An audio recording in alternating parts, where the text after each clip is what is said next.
Bonsoir, je vous invite à vous installer dans une position confortable.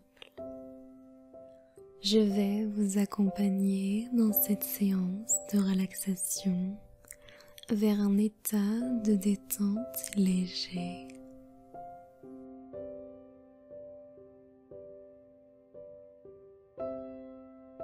Ajustez votre position afin de préparer votre corps à aller vers un état de plénitude si agréable et doux.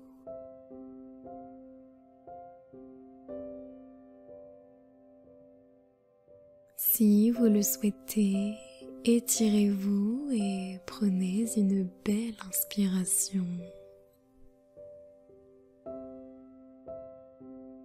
Puis expirez calmement.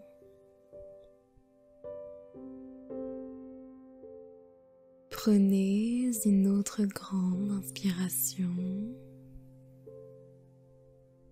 Puis expirez doucement.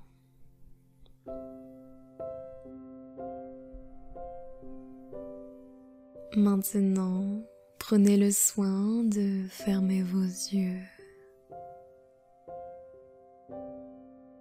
Inspirez en gonflant le ventre et expirez en laissant votre ventre redescendre et reprendre sa position.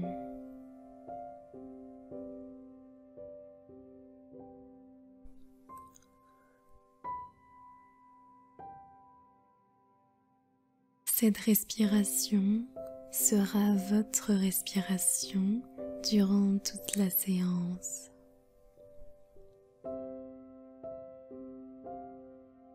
Êtes-vous déjà allé dans un jardin tôt le matin?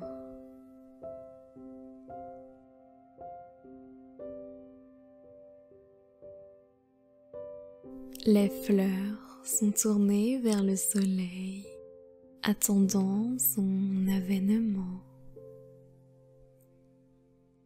Avez-vous senti la puissante aspiration à la venue de la lumière qui jaillit tout autour?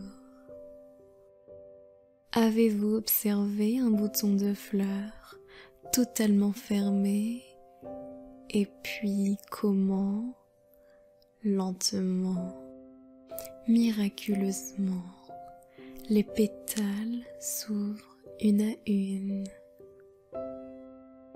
D'où vient cette force, cette énergie, cette pulsion de vie?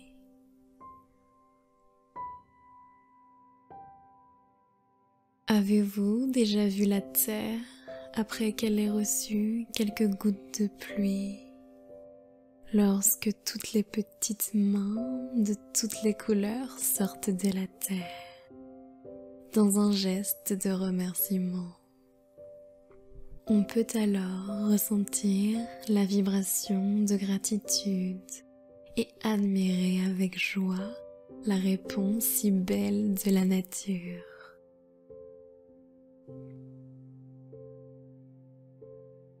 La nature est si réceptive, si ouverte à la grâce. Si seulement nous pouvions être comme elle.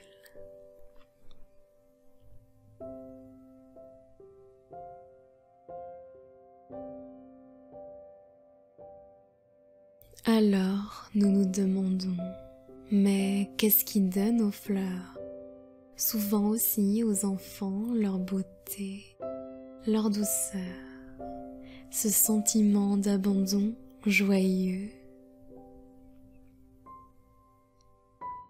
C'est la présence du divin dans les fleurs, dans la nature.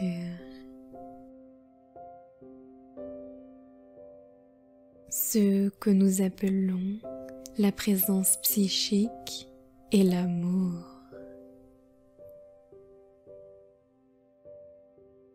L'amour pour les fleurs peut nous aider à trouver notre propre être psychique, le divin intérieur.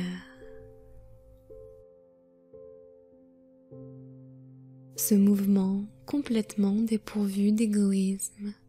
Le calcul est l'une des plus belles formes de la conscience psychique dans le monde.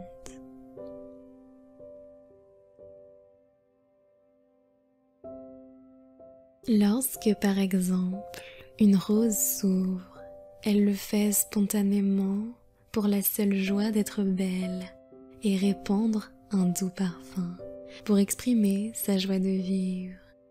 Elle ne calcule pas et n'attend aucun gain. Elle le fait si spontanément pour la joie d'être et de vivre.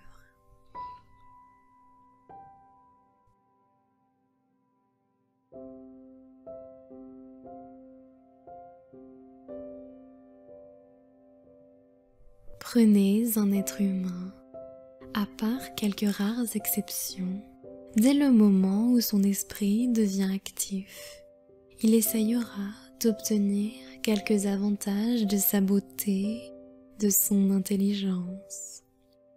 Il veut que cela lui rapporte quelque chose en retour, que ce soit l'admiration des autres ou parfois même d'autres sortes de profits sordides. Au point de vue psychique, la rose est bien meilleure que les êtres humains.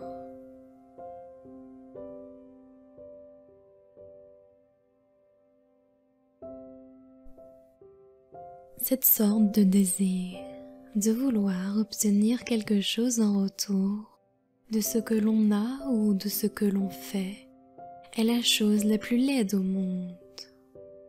Et c'est extrêmement répandu. Tellement répandu que c'est devenu pratiquement spontané chez les êtres humains. Rien ne peut davantage tourner le dos à l'amour divin de ce mouvement, ce désir de calcul et de profit.